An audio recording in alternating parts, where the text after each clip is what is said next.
Ideias que valem a pena. Este pensamento motivacional é compartilhado com você pela IBM. Vamos construir um planeta mais esperto. Estou disposto a apostar que sou o cara mais burro da sala, porque eu não passei da escola. Eu lutei para me livrar dela. Mas o que eu sabia, mesmo sendo bem novo, era que eu amava dinheiro e os negócios. E eu amava essa coisa de empreendedorismo. E fui criado para ser empreendedor. E sou apaixonado por isso desde então. Eu nunca falei sobre isso até agora. Então, é a primeira vez que alguém ouve isso, exceto a minha esposa, 3 dias atrás. E ela disse, do que você está falando? E eu disse, é que penso que estamos perdendo uma oportunidade de achar essas crianças que têm características empreendedoras e treiná-las ou mostrá-las que ser empreendedor é uma coisa legal, não é apenas ruim e difamado. Como acontece em muitas sociedades, crianças, quando crescemos, temos sonhos e temos paixões e visões, e de alguma forma isso é esmagado dentro de nós, e nos dizem para estudarmos mais, ou sermos mais concentrados, ou contratarmos um professor particular. E meus pais contrataram um professor de francês para mim, e ainda sou péssimo em francês. 2 anos atrás, fui o palestrante mais bem avaliado no curso de mestrado em empreendedorismo do MIT, e foi num evento com palestras frente a grupos de empreendedores de todo o mundo, quando estava na 2ª série. Ganhei um concurso municipal de discursos, mas ninguém nunca disse, ei, essa criança sabe falar bem em público. Acho que devemos educá-las para serem empreendedoras ao invés de advogadas. E, infelizmente, as escolas estão treinando o mundo para dizer, ei, vamos ser advogados ou vamos ser médicos? E estamos perdendo uma oportunidade, pois ninguém nunca diz, ei, seja um empresário. Empreendedores são pessoas, e temos muitos nessa sala, que têm várias ideias e paixões ou veem necessidades no mundo e decidem levantar e agir, e colocamos tudo em ordem para ver aquilo acontecer. E temos a capacidade de ter esses grupos de pessoas ao nosso redor, que querem meio que construir esse sonho conosco. E acho que se pudéssemos ter crianças abraçando essa causa desde pequenos, de serem empreendedores, poderíamos mudar todos os problemas no mundo hoje. Acho que temos a obrigação de, como pais e uma sociedade, começar a ensinar nossas crianças a pescar, ao invés de dá-las o peixe. Aquela velha história, se você dá a um homem um peixe, você o alimenta por um dia. Se você o ensina a pescar, você o alimenta pelo resto da vida. Se pudermos ensinar nossos filhos a serem empreendedores, ao que mostrarem características de tais, assim como orientamos os que têm aptidão científica a desenvolvê-la, e se víssemos os que têm tendências empreendedoras e os ensinássemos a serem empreendedores, poderíamos ter todas essas crianças espalhando negócios em vez de esperando por doações do governo. Vocês sabem, as escolas os ensinam a irem atrás de coisas como serem médicos e serem advogados, e serem contadores e dentistas, e professores e pilotos. E a mídia diz que é bem legal se você puder ser um modelo ou cantor, ou um venerado atleta como Sidney Crosby. Nossos cursos de MBA não ensinam crianças a serem empreendedoras. A razão que eu evitei um MBA,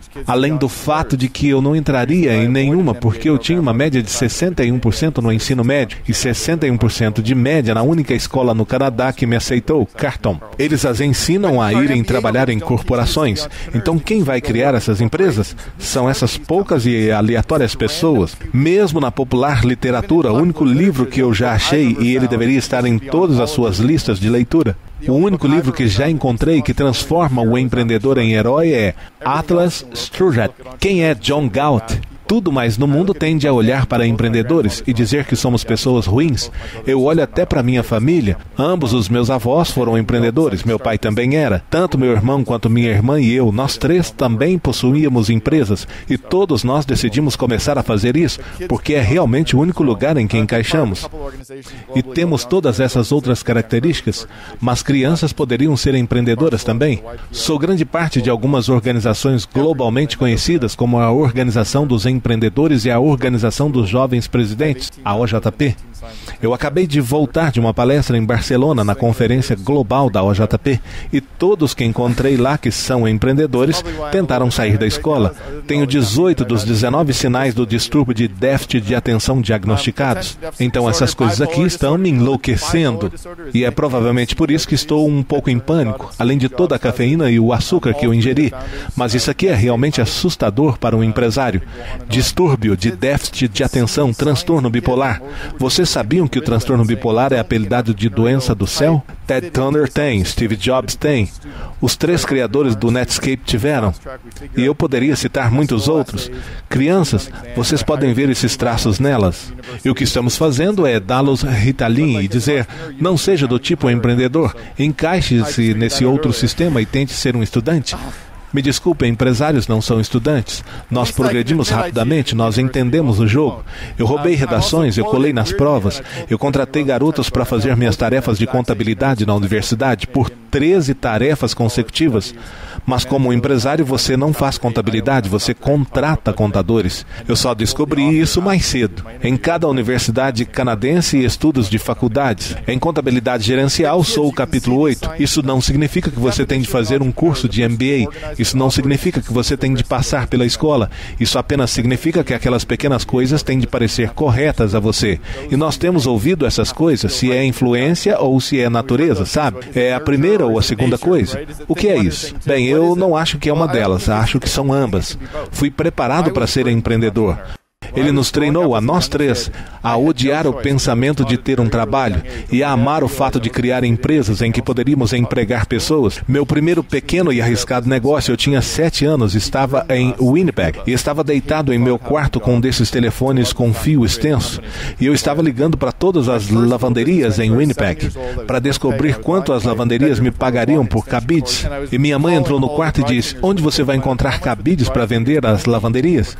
E eu disse, vamos olhar no porão. E descemos no porão e abri esse armário e tinha cerca de 1000 cabides que eu juntei, porque quando eu dizia a ela que eu ia brincar com os garotos, eu ia de porta em porta na vizinhança para juntar cabides, para colocar no porão e vender, porque eu havia algumas semanas antes disso. Você poderia ser pago. Eles costumavam te pagar 2 centavos por cabide, e então eu vou apenas pegá-los. E eu sabia que ela não iria querer que eu pegasse, mas eu peguei de qualquer forma. Eu aprendi que você pode, na verdade, negociar com as pessoas. Essa pessoa me ofereceu 3 centavos e eu consegui fazê-lo aumentar para 3,5. Eu até sabia aos 7 anos de idade que eu podia, na realidade, obter uma fração de 1 centavo. E pessoas pagariam isso porque era multiplicado. Aos 7 anos eu descobri isso. Eu ganhei 3,5 centavos por 1000 cabides. Eu vendi protetores para as placas dos carros de porta em porta.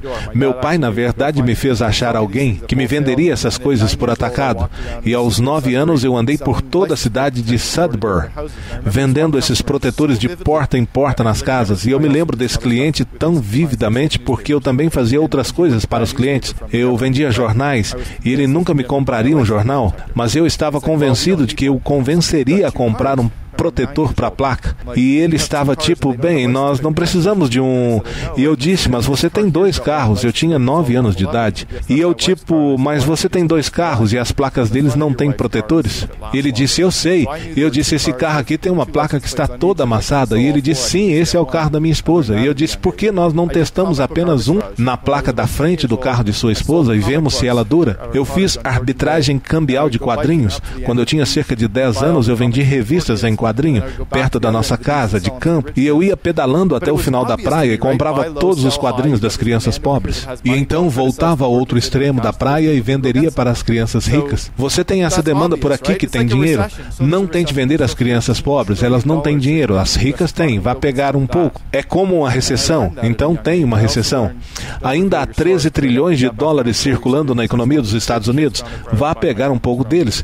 Eu também aprendi, não revele sua fonte, porque eu fui agredido 4 semanas após a começar a fazer isso, pois uma das crianças ricas descobriu de onde eu estava comprando meus quadrinhos. Fui forçado a pegar uma rota de entrega de jornais aos 10 anos, e eu não queria realmente essa rota, mas aos 10 anos meu pai disse, esse vai ser o seu próximo negócio. Então ele não me deu apenas uma, mas eu tive que pegar 2, e ele queria que eu contratasse alguém para entregar metade dos jornais, o que eu fiz. Então percebi que juntar gorjetas era o que dava dinheiro. Então eu coletaria gorjetas e seria pago. Meu pai era dono de uma oficina automotiva industrial e ele tinha todas essas peças velhas de automóveis espalhadas por lá. E eles tinham esse velho latão e cobre. Então eu perguntei o que ele fazia com isso e ele disse que apenas jogava fora. E eu disse, mas alguém não pagaria por isso? E ele fala, talvez. Lembre-se, aos 10 anos de idade, ou seja, 34 anos atrás, eu vi a oportunidade nesse material. Eu vi que havia dinheiro no lixo e estava, na verdade, coletando-os de todas as oficinas na região com minha bicicleta. E então meu pai me levava de carro aos sábados. Eu construí esses pequenos alfineteiros quando eu tinha 11 anos e era escoteiro. E nós fizemos esses pequenos alfineteiros para nossas mães, para o Dia das Mães. E você faz esses alfineteiros de pregadores de madeira quando nós costumávamos pendurar roupas nos varais. E você fazia essas cadeiras. E eu tinha essas pequenas almofadas que eu costurava. E você podia espetar alfinetes nelas, porque as pessoas costumavam costurar e elas precisavam de um alfineteiro. Mas o que eu percebi foi que você tinha de ter opções. Então eu, na verdade, pintava muitos deles de marrom. E então eu ia às portas, não era, você quer comprar um? Era, de que cor você quer? Tipo, eu tenho 10 anos, você não vai dizer não para mim. Especialmente se você tem duas opções, você tem eles marrom ou claros. Então eu aprendi essa lição muito novo. Eu aprendi que trabalho manual é uma droga, certo? Como cortar a grama é brutal. Mas por que eu tenho de cortar a grama todo verão para todos os vizinhos e ser pago por isso? Eu percebi que o dinheiro recorrente de um cliente é excelente. Se eu ganhar esse cliente uma vez e toda semana ele me pagar, lembre-se, eu estava sendo treinado a fazer isso, não me era permitido ter um emprego. Eu carregaria tacos de golfe, eu iria aos clubes de golfe carregá-los para as pessoas, mas eu percebi que tinha esse morro no clube de golfe. O 13º buraco tinha esse enorme morro e as pessoas nunca conseguiriam carregar seus tacos até lá em cima. Toda semana eu ia à mercearia e comprava todos aqueles refrigerantes. Então eu os entregava para aquelas mulheres de 70 anos que ficavam jogando cartas e elas me davam seus pedidos para a próxima semana. E então eu apenas entregava os refrigerantes e cobraria 2 vezes. E eu tinha essa clientela, você não precisa de contratos, você só precisa de ter estoque e demanda. E esse público que comprava de você, essas mulheres não procurariam mais ninguém, porque elas gostavam de mim e eu meio que descobri isso. Eu fui e peguei as bolas de golfe dos campos de golfe, porque todos os outros estavam procurando nas moitas e nas valas pelas bolas. E eu estava tipo, que se dane, elas estão todas na lagoa. E ninguém estava procurando lá. Então eu ia às lagoas e me arrastava por ali e as pegava com os dedos do pé. Você apenas pega com os 2 pés. Não dá para fazer isso no palco. E você pega as bolas de golfe e as joga no bolso. E quando acabar, você tem algumas centenas delas. Mas o problema é que as pessoas não queriam todas as bolas de golfe. Então eu as embalava. Eu tinha cerca de 12 anos, certo? E eu as embalava de 3 formas. E eu tinha as bolas Pinnacle e as DBH e as outras da moda na época. Essas eu vendia por $2 cada. E então eu tinha todas as boas que não pareciam estragadas. Eu vendia óculos de sol quando eu estava na escola para todas as crianças do ensino médio. Isso é que realmente deixa todos te odiando, porque você está tentando extrair dinheiro de todos os seus amigos o tempo todo. Mas isso pagava as contas. Então eu vendia mais e mais óculos de sol. E então quando a escola me impediu, a escola na verdade me chamou e disse que eu não podia fazer isso. E então eu fui para os postos de gasolina e vendi muitos para eles. E eles vendiam para seus clientes. Isso foi legal, porque então eu tinha lojas de ponta de estoque. E eu acho que tinha 14 anos. E então eu paguei todo o meu primeiro ano na Universidade Carleton, vendendo sacos de vinho de porta em porta. Você sabia que pode carregar uma garrafa de 1 litro de rum e 2 garrafas de coca num saco de vinho? E daí, certo? Sim, mas vocês querem saber? Você põe o saco debaixo do seu short. E quando for a um jogo de futebol americano, pode ter bebida de graça. Todos compraram. Suprimento, demanda, grande oportunidade. Eu também estilizava o saco e os vendia por 5 vezes o preço normal. Ele tinha a logomarca da universidade nele. E vocês sabem que ensinamos nossas crianças e compramos jogos para elas. Mas por que não os damos jogos, se elas são crianças empreendedoras que nutrem as características necessárias para ser um empresário? Por que vocês não as ensinam a não desperdiçar dinheiro? Eu me lembro de terem me mandado andar até o meio da rua em Banff, Alberta, porque eu joguei 1 centavo na rua e meu pai disse, vá pegá-lo. Ele disse, eu trabalho muito pelo seu dinheiro, eu nunca o verei desperdiçando 1 centavo. Mesadas ensinam as crianças a hábitos errados. Mesadas, por natureza, estão ensinando as crianças a pensar em um emprego. E o empresário não espera um contra-cheque comum. Mesada é criar crianças desde novas a esperar um contra-cheque comum. Isso é errado para mim. Se você quiser criar empresários, o que eu faço com os meus filhos agora? Eu tenho 2, um de 9 e um de 7. É ensiná-los a andar pela casa, pelo jardim, procurando serviço a ser feito. Vir até a mim e me dizer o que é. Ou eu chegarei até eles e direi, isso é o que precisa ser feito. Então vocês sabem o que fazemos? Nós negociamos. Eles andam por aí procurando serviço. Então nós negociamos em que eles serão pagos. E então eles não têm contra-cheque normal, mas têm mais oportunidades de achar mais serviço. E eles aprendem a habilidade de negociar. E eles aprendem a encontrar oportunidades também. Você educa esse tipo de coisa. Cada uma das minhas crianças tem 2 cofrinhos. 50% de todo o dinheiro que elas obtêm ou ganham ganha, 50% vai para a conta delas na casa, 50% vai para a conta delas de brinquedos.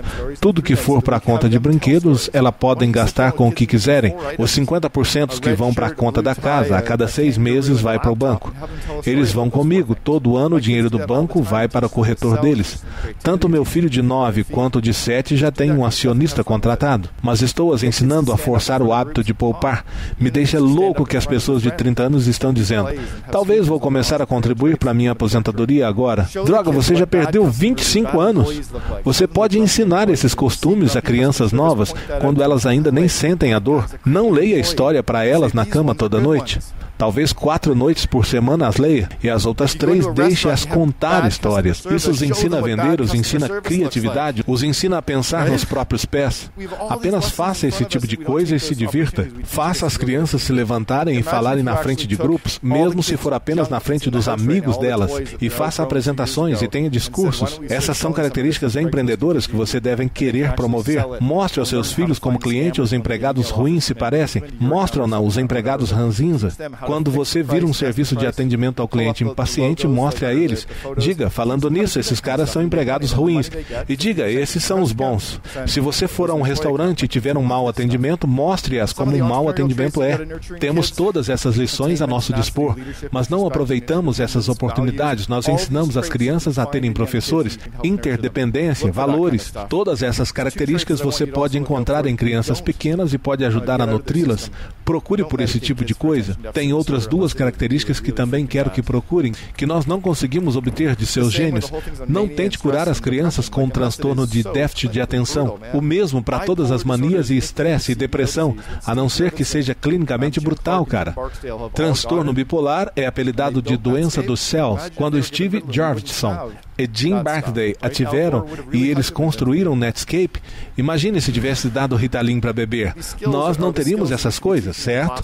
Al Gore teria realmente inventado a internet? Essas habilidades são as que devemos ensinar nas salas de aula, assim como todas as outras. Não estou dizendo que não devemos fazer as crianças serem advogados, mas que tal ter o empreendedorismo promovido assim como o resto? Eu quero encerrar com um pequeno e rápido vídeo. É um vídeo que foi feito por uma das empresas que eu oriento. Esses caras, Grasshopper. É sobre crianças, é sobre empreendedorismo. E você pensou que podia fazer algo?